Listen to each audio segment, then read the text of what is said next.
बहुत शुक्रिया ma'am programme में अपना कीमती वक्त देने के लिए। आपको मैं बहुत अरसे से देख रही हूँ, सुप्रीम कोर्ट की रिपोर्टिंग हो या जितना भी हमने देखा है, ख़वातीन भी इस फील्ड में आगे हैं।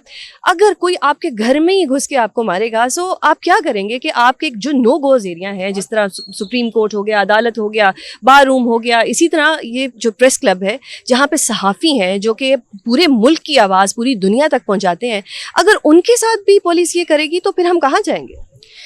देखिए, जब कोई घर में घुसकर हमला करता है तो उसका जो रद्द-ए-अमल होता है वही रद्द-ए-अमल नेशनल प्रेस क्लब का भी है। नेशनल प्रेस क्लब की मैं सेक्रेटरी हूँ, मैं इस प्रेस क्लब की कस्टोडियन हूँ और मुझ पर इस क्लब के जो 4,000 से ज़ायद मेंबरान हैं उनकी ज़िम्मेदारी आयद होती है और वो ज़िम्मेदारी ये है कि इस क्लब को महफूज बनाया जाए।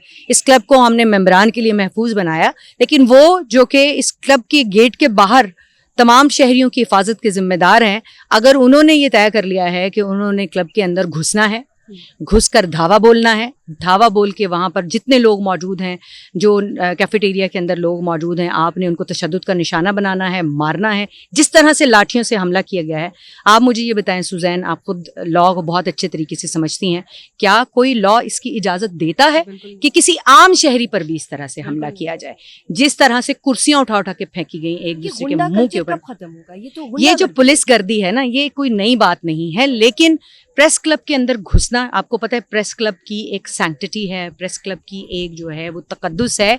कोई यूनिफॉर्म एहलकार प्रेस क्लब में, प्रेस क्लब की इंतज़ामिया की इजाज़त, इंतज़ामिया कौन है? आप सदर से पूछेंगे, आप सेक्रेटरी से पूछेंगे कि हम अंदर आना चाहते हैं, हमारा ये मसला है, प्रेस क्लब की इंतज़ामिया आपको इजाज़त देगी तो आप आएंगे, वरना आप नहीं आएंगे। मेंबर्स का प्रेस क्लब है, ये किसी की जागीर नहीं है कि आप आएंगे यहाँ के छापे मारेंगे और यहाँ से आकर लोगों को लेकर जाएंगे।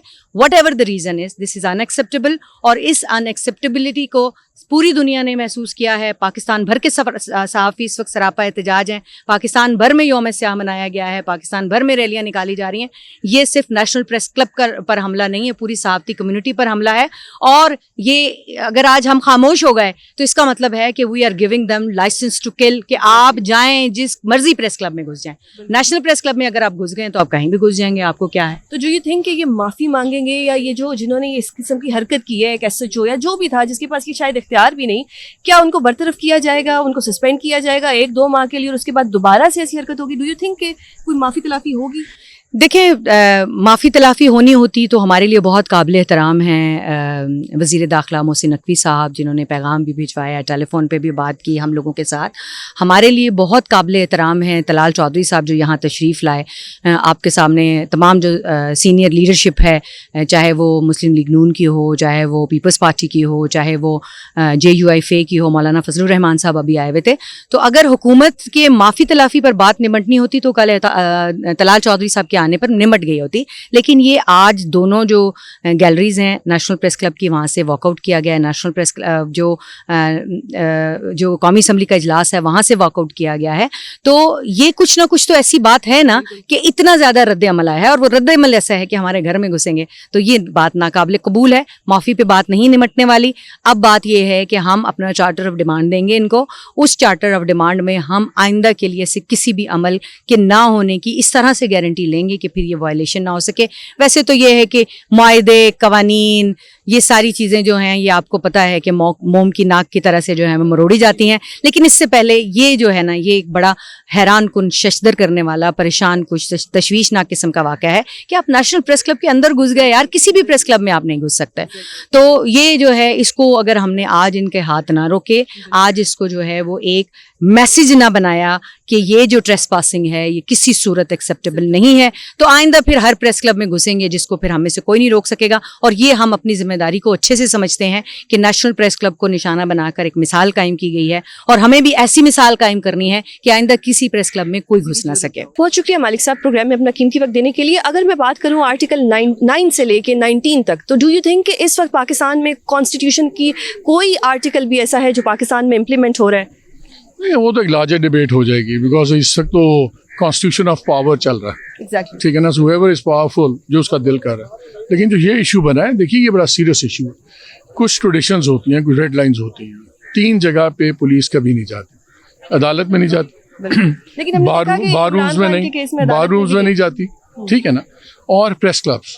मुझे याद है 90s में जब MQM का बड़ा ऑपरेशन चल रहा था, MQM पे कत्ल के पता नहीं हर किस्म के थे, और वो उनकी मिलिटेंसी भी कोई छुपी हुई चीज़ नहीं थी। उनके भी लोग जब चले आते थे ना प्रेस क्लब में, तो वहाँ पे पुलिस एंटर नहीं की वहाँ, बल्कि वो मैनेजमेंट को कहती थी कि यार अब बंदा हमें दे दें वरना ये होगा वो होगा, थिंग्स लाइक दैट।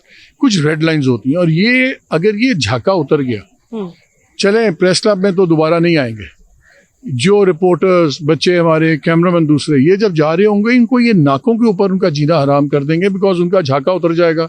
देखें हमने तो प्रेस क्लब में ये कर दिया, तो तुम्हारी क्या औकात है। ये एक कैस्केडिंग इफेक्ट होता है। तो डू यू थिंक कि ये गवर्नमेंट इतनी दंगी हो चुकी है, इसको कुछ रह गया है पीछे कि वो इस पे कुछ अपने आप को पुश बैक करें, या वो कहें जो उंगलियां तोड़ने की बातें कर रहे हैं वो कुछ भी कर सकते हैं? देखिए इस मुल्क में ना एक नया प्रिंसिपल बन गया हुआ, जो जितना ताकतवर है वो डेमोन्स्ट्रेट भी करता है, एक्सरसाइज भी करता है। I think now it's a very critical point for journalist. पहले ही हम पैका से डील कर रहे हैं, पहले ही हम एक टेम जुडिशरी को डील कर रहे हैं, हमें कोई रिलीफ की उम्मीद नहीं है कहीं से।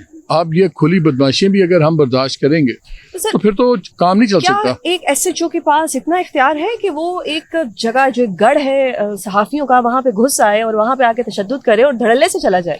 नहीं, ये इस तरह इख्तियार नहीं होता। अगर निज़ाम में ये निज़ाम बन जाए ना कि जो भी आप एक्शन लेंगे उसका आपको भुगतना नहीं पड़ेगा, तो फिर वो असल ताकत वहाँ से लोग लेते हैं। हर बारी कोई बहुत बड़ी ग्रैंड साजिश नहीं होगी कि जिन्हें किसी को प्राइम मिनिस्टर ने कहा होगा तुम ये करो, किसी को फलाने ने कहा होगा। अब तो हम यही तो हम कह रहे हैं कि बताओ ये डिसीजन किसने लिया। इम्पॉर्टेंट चीज़ ये है कि जो भी करे, जिसके मर्जी कहने पे करे, उसको उसके नताइज भुगतना होंगे, तभी लोग पीछे हटते हैं। देखो ना, अगर मैं कोई बात करता हूँ और मुझे पता है कि कल को इसके लिए मैं इतनी चीज़ें मुझे भुगतनी पड़ेंगी, तो मैं 10 उल्टी बातें मशवरे में नहीं मानूंगा।